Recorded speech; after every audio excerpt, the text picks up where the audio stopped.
언제나 필승! 네, 반갑습니다. 필승입니다. 자, 오늘 분석해드릴 기업은 디어유입니다. 일단 디어유 같은 경우는 제가 최근 들어서 꽤나 많이 말씀드리고 있는 이런 STO 쪽, NFT라던가 메타버스 쪽에서 사실상 가장 빠르고 그리고 가장 크게 성장을 할 수 있는 기업들 중에 하나입니다. 사실 이 메타버스라던가 혹은 NFT, STO 이쪽에서 예전부터 많이 나왔던 것들이 결국 내가 해당 기업에, 그러니까 엔터 기업에 투자하는 것이 아니라 블랙핑크에 투자할 수 있었다면, 혹은 로즈에 투자할 수 있었다면, 제니에 투자할 수 있었다면, 이런 얘기가 굉장히 많이 나왔다는 거예요. 그런데 STO가 이런 것들을 할 수 있게끔 만들어준다는 것입니다. 심지어 데뷔조차 하지 않은 아이돌 연습생도 투자할 수 있는 그런 시대가 만들어지고 있다는 것이고, 이런 가운데 이쪽 생태계에서 가장 큰 수혜를 볼 수 있는 기업은 누가 뭐래도 디오유라고 할 수 있어요. 사실 오늘로써 이제 제가 항상 말씀드렸던 최근 들어서 말씀드렸던 STO에 수급이 들어오고 있다. 이런 것들이 어느 정도 좀 눈에 보이고 있죠. 하나투자증권도 마찬가지고, 컴투스 홀딩스, 서울옥션, 네, 대표적인 기업들의 그런 어느 정도의 그 수급이 이제 들어오고 있는 것이 맞습니다. 위메이드도 마찬가지고요. 따라서 이런 것들을 봤을 때 결국 제가 서울옥션과 위메이드를 이제 대장주로 말씀드렸다면 좀 장기적으로 봤을 때, 그러니까 STO가 이제 올해 하반기쯤에 STO에 대한 법제화가 완성이 된다면 이제 이를 통해서 해당 기업들 혹은 해당 개인들, 해당 인플루언서들이 STO를 반응할 수 있게 되었을 때 어떤 기업이 가장 큰 수혜를 볼 수 있는지, 어떤 기업이 어마어마한 성장성을 내보일 수 있는지를 바라볼 필요가 있다라는 겁니다. 거기서는 디어유를 역시나 빼놓을 수가 없겠죠. 일단 디어유 같은 경우는 SM, 대주주가 SM이죠. SM과 JYP. 따라서 SM과 JYP에서 대부분의 아티스트들이 이제 디어유에 이제 소속이 되어 있는 것이고, 이제 SM의 대주주는 카카오입니다. SM의 대주주는 이제 바뀌었죠. 대주주가 바뀌면서 카카오로 이제 변환이 되면서 사실 디어유가 가장 큰 수혜를 볼 수 있는 그런 환경이 만들어지고 있는 것은 맞아요. 왜냐면 자, 지금까지는 SM 그리고 JYP가 디어유를 담당했다면 여기서 카카오 엔터테인먼트까지 합세를 하면서 사실 SM과 JYP에 속한 연예인들이 대부분의 이제 소속 연예인들이라면은 이제 카카오 엔터테인먼트에 속한 연예인들도 자연스럽게 디어유에 입점하고 있기 때문에 그런 것입니다. 실제로 거의 대부분의 연예인들이 가수였죠. SM과 JYP가 대주주이기 때문에 거의 가수였다면 이제 카카오 엔터테인먼트까지 합세를 하면서 이제 배우라던가 혹은 스포츠 인물이라던가 혹은 인플루언서, 유튜버 이런 쪽들도 꽤나 확대가 될 수 있다는 점에서 저는 올해부터는 입점 연예인들의 그런 성장과 함께 결국 다시 한 번의 퀀텀 점프가 발생할 수 있는 원년이 될 수 있다. 개인적으로는 그렇게 보고 있습니다. 그럼 카카오 엔터라고 한다면 결국 배우 쪽이라던가 혹은 물론 가수도 있고요. 김태리라던가 현빈, 유재석, 수지, 에이핑크 이런 연예인들이 속되어 있는 그런 엔터테인먼트이고, 사실 하이브라던가 혹은 SM, JYP 다음가는 이제 엔터사가 될 것이라는 얘기가 굉장히 많이 나오고 있는 만큼 특히 이제 배우 쪽에서는 혹은 예능 쪽에서는 거의 압도적인 경쟁력을 가지고 있는 엔터테인먼트 사인 건 맞아요. 이런 엔터테인먼트 사가 이제 합류를 하면서 그리고 디어유의 그런 성장 궤도가 다시금 가파를 수 있다는 점에서 저는 꽤나 기대를 하고 있습니다. 따라서 STO에 대한 기대가 아니더라도, 그러니까 NFT에 대한 기대가 아니더라도 이런 새로운 연예인들 혹은 새로운 이제 배우라는 그런 새로운 이제 측면의 그런 배우들이 이제 연예인들이 새롭게 입점을 하면서 사실 디어유에 가입하고자 하는 수요가 훨씬 더 커질 수가 있다는 거예요. 참고로 디어유 같은 경우는 혹은 대한민국 K 문화 자체가 지금까지는 아이돌판, 그러니까 아이돌 위주로 K 문화가 알려졌다면 이제는 배우까지 실제로 작년에 이제 오징어 게임을 시작으로 해서 배우들까지 해외에서 굉장히 많이 알려지게 되어 있고, 이런 가운데에서도 특히 이제 아이돌판뿐만 아니라 드라마라던가 영화에서도 굉장히 좀 큰 성과를 내고 있는 것이 사실이기 때문에 그런 것들을 봤을 때에도 장기적으로 봤을 때, 그러니까 STO라던가 NFT 혹은 메타버스, 특히나 이제 디어유의 마지막 목표가 무엇이냐 한다면 디어유가 직접 밝혔어요. 마지막 목표를 메타버스라고 밝혔습니다. 그러니까 메타버스 세상에서 내가 좋아하는 연예인들과 함께 할 수 있는 세상을 만들어 주겠다가 디어유가 마지막까지 꿈꾸는 꿈이라고, 목표라고 할 수 있는 겁니다. 내가 좋아하는 연예인들, 그러니까 소비자들로 하여금 내가 좋아하는 사람들과 함께 할 수 있는 메타버스 세상을 만들어 주는 것이 디어유의 꿈이라는 것이고, 메타버스 세상 만들기 위해서는 필수적으로 들어가는 것들이 이제 NFT라던가 SEO 이런 쪽이기 때문에 실상 디어유 쪽도 이런 쪽을 굉장히 좀 예전부터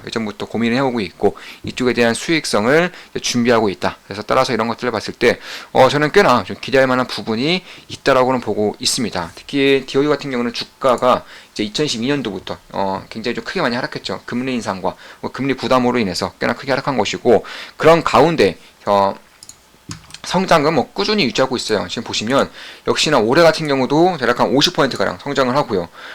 작년에도 50%가량 성장했고 올해도 한 50%가량 성장을 하기 때문에 영업이익은 뭐 말할 것도 없죠. 거의 100%씩 성장하고 있습니다. 약 80% 이상씩 성장하고 있는 그런 상황에서 지금은 시가총액이 한 8천억 정도 돼요. 8천억 정도 되는데 이런 BM 자체가 비즈니스 모델 자체가 굉장히 좀 섹시하다는 것이고 뿐만 아니라 영업이익률이 무려 40%입니다. 40%. 여기에 성장률도 꽤나 잘 나오고 있는 것이고 특히 올해를 필두로 해서 카카오 엔터테인먼트에 속한 배우들까지 이제 입점할 수 있다는 점에서 저는 훨씬 더 큰 관심도를 받을 수가 있겠다라고 보고 있는 것이고 특히 해외 매출이 거의 70% 이상을 70%를 육박하기 때문에 따라서 국내뿐만 아니라 이제 해외로의 진출도 굉장히 활발하게 진행되고 있다는 점 무엇보다 대부분의 매출처가 10대와 20대로부터 나온다는 것이 디오유가 가져갈 수 있는 그런 성장의 룸이 얼마나 크게 남았는지를 보여줄 수 있는 거예요. 따라서 대부분의 매출처가 뭐 중년층 혹은 장년층이 아니라 이런 10대와 20대 굉장히 젊은 층들부터 나오기 때문에 이들이 30대, 40대가 되었을 때까지 이제 디오유의 성장이 멈추지 않을 가능성이 높다는 점에서 그런 것들을 봤을 때는 기대할 만한 부분은 분명히 있다는 것이고 특히나 지금까지는 거의 대부분, 거의 전부라고 할 수 있습니다. 거의 전부의 소속 연예인들이 대한민국, 한국 연예인들이었어요. 그런데 이제는 한국 연예인들은 물론 해외 연예인들, 해외 아티스트와의 그런 협동을 하기 위해서 준비를 하고 있는 것이고 그뿐만이 아니라 뭐 김연경 등의 이제 스포츠 스타라던가 혹은 인플루언서, 유튜버 이런 쪽까지 이제 확대를 시키고 있기 때문에 그런 것들을 봤을 때 저는 꽤나 좀 기대할 만한 부분은 분명히 있다. 특히 이제 구독 수 자체가 일단 재구독률이 90%가 넘고요. 제 구독률이 90%가 넘습니다. 참고로 저 같은 경우도 제 가입률이라고 하죠. 제 멤버를 운영하고 있으니까 제 멤버십 제 가입률이 90%가 훨씬 더 넘는데 따라서 90%를 넘는다는 것은 그만큼 실력이 혹은 소비자들이 가져갈 수 있는 그런 메리트가 굉장히 크다는 거예요. 사실상 구독 비즈니스에서 90% 넘는 경우는 거의 없습니다. 네, 거의 없어요. 대부분의 이제 구독률이 뭐 50% 이상이면은 괜찮은 수준이다. 이렇게 좀 얘기가 나오고 있을 만큼 사실 90% 넘는다는 것이 저 같은 경우도 90% 넘고요. 제 멤버 재가입률이요. 그리고 우리 디오유도 90% 넘는다는 점에서 이게 얼마나 대단한 것인지, 얼마나 소비자들이 만족을 하면서 사용하고 있는 것인지를 고스란히 볼 수가 있다는 겁니다. 특히 보통 디오유에 가입을 하면 이제 지금까지는 이제 디오유에서 제공했었던 가장 큰 것들이 이제 해당 아티스트와 1대1로 대화할 수 있다는 점 뿐만 아니라 이제 디오유를 구독한 사람들과만 이제 그런 라이브라던가 혹은 실시간 그런 방송이라던가 이런 것들을 볼 수 있다라는 점 혹은 그들만의 그런 사진, 뭐 동영상 공유 혹은 대화 이런 것들을 할 수 있다는 점에서 90% 넘는 것이 재가입률이 90% 넘는 것이고 특히 이제 한 명당 그러니까 소비자 한 명당 이 구독하는 이런 아티스트의 수가 한 명이 아니라는 거예요. 보통은 1.6명입니다. 그런데 문제가 처음에는 처음 디오유 가입 때는 보통은 한 명만 구독합니다. 근데 구독을 하다 보니까 계속 욕심이 생기는 거예요. 이 사람하고도 대화해보고 싶다. 이 사람의 그런 프라이빗한 생활을 좀 알고 싶다. 이 사람이 개인적으로 따로 제공해주는 그런 동영상, 사진들을 받고 싶다. 이런 이제 욕구가 생기면서 이제 2명 이렇게 늘어나는 것이기 때문에 결국 평균 구독자 아티스트 수가 1.6명이라는 것이고 이게 갈수록 증가하고 있다는 것입니다. 그러니까 구독자 수뿐만 아니라 구독자 한 명당 벌어들이는 수익이 커지고 있다는 것입니다. 특히 지금까지는 대부분의 매출이 이제 아티스트 그리고 소비자 간에 이제 이루어지는 대화로서만 이루어졌다면 여기서 추가로 유료 아이템을 이제 준비하고 있다고 밝히고 있습니다. 그럼 여기서 유료 아이템은 무엇일까요? 뭐 쉽게 말해서 뭐 프라이빗한 스티커, 뭐 사진, 영상 이런 것들을 들 수 있지만 시드도 마찬가지고요. 추가로 SEO를 빼놓을 수 없다는 거예요. 추가로 SEO를 빼놓을 수 없다는 겁니다. 따라서 이런 것들을 봤을 때에도 결국 올해 하반기쯤에 SEO에 대한 법제화가 생길 경우에는 여기에 맞게끔 기업들이 행동을 하나하나 할 수 있다는 것이고 거기서 가장 크게 그리고 가장 길게 수혜를 볼 수 있는 기업 중에 하나가 바로 디오유라는 것입니다. 따라서 그런 것들을 봤을 때 특히 그럼 해외 아티스트까지 여기서 입점하게 된다. 해외 아티스트가 왜 입점하지? 왜? 디오유에? 굳이? 귀찮은데? 이렇게 생각할 수가 있다는 거예요. 그런데 제가 좀 손쉽게 말씀드릴게요. 자, 보통 구독자, 이제 아티스트 구독 한 명당 4,500원 정도 들어요. 근데 여기서 자, 보통 해외 아티스트 같은 경우는 일단 인스타그램 팔로워가 수백만 명에 이릅니다. 이 중에서 디오유에 가입하는 사람이 약 10만 명이라고 해볼게요. 10만 명이라고 한다면 얼마나 큰 돈을 벌 수 있느냐? 일단 4,500만 명이 10만 명이면 그리고 한 달에 4.5억이고요. 4.5억입니다. 여기서 이제 30%를 DOU가 수수료로 떼가고요. 그리고 70%를 아티스트 혹은 아티스트가 속한 이런 회사 이쪽에 가져가는 곳인데, 그럼 만약에 아티스트가 개인적으로 활동하는 아티스트라면은 결국 70%를 가져간다는 거예요. 약 3억, 한 달에 3억을 가져가는 것이고, 만약에 회사와 아티스트가 5대5로 나눈다면 역시 이것만 하더라도 약간 1억 5천, 1.5억 원, 약 1.5억 원 정도를 가져갈 수 있다. 그러니까 아티스트 입장에서 달 1억 원 이상을, 1억 이상을 벌 수 있는 그런 기회가 만들어지는 것이기 때문에 사실 DOU에 대한 입점을 안 할래야 안 할 수가 없는 환경이 만들어지고 있는 것이고, 현재 대한민국 연예인들만, 특히 JYP, SM의 연예인들만 가입을 해왔다면은 이제 카카오 엔터테인먼트 연예인까지 이게 확대되고 있는 것이고, 더 확대됐을 때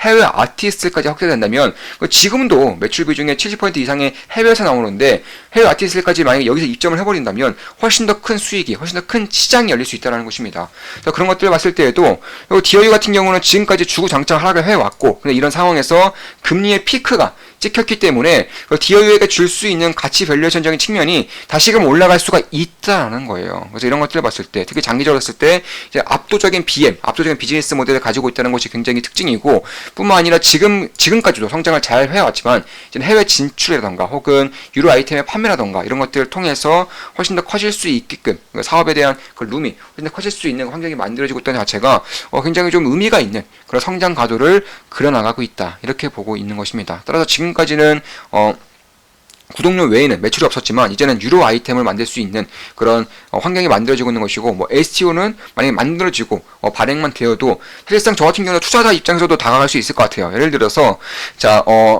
중소형 기획사로 칩시다. 중소형 기획사이기 때문에 그 중소형 기획사에 속한 아티스트는 연습생들은 이제 대중들이 알 길이 없어요.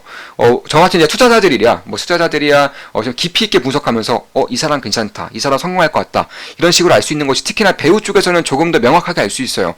아이돌은 팀으로 활동하는 경우가 많기 때문에 그 개인적인 역량보다 팀의 역량이 떨어질 경우에는 성공 못할 수도 있는데, 배우 같은 경우는 스스로 혼자 활동하는 것이기 때문에 사실 연습생 때부터 보더라도 이 사람은 성공하겠다 실패하겠다는 꽤나 명확하게 나눌 수 있습니다. 제가 봤을 때에도 이 사람은 성공하겠다라고 해서 성공 안 한 케이스가 별로 없어요. 정말 별로 없습니다. 신입 때부터 봐왔던 김태리, 정혜인 이런 연줄이 거의 대부분이고, 따라서 이런 것들을 봤을 때 굉장히 쉬운 투자를 할 수 있는 환경이 만들어지는 것이고, 그 안에서 DOU가 만약에 발행을 한다거나 혹은 유통만 하더라도 꽤나 거대한 스스로의 시장을 만들어낼 수 있다는 점에서, 플랫폼이 될 수 있다는 점에서 꽤나 좀 활발히 운영될 수 있겠다, 이렇게 보고 있는 것입니다.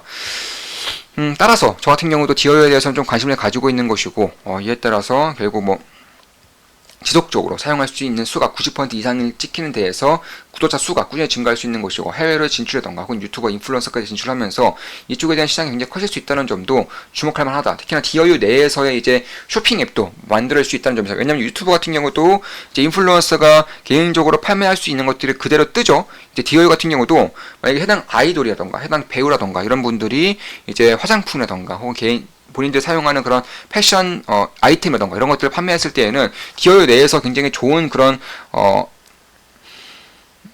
매출처가 만들 수 있다는 것입니다. 그래서 그런 것들을 봤을 때 저는 꽤나 주목할 만한 부분은 분명히 있다, 이렇게 보고 있습니다. 물론 제 모든 영상은 매수매도, 추천 리딩 절대 아닌 거 다들 알고 계시죠? 참고하시면 되겠습니다.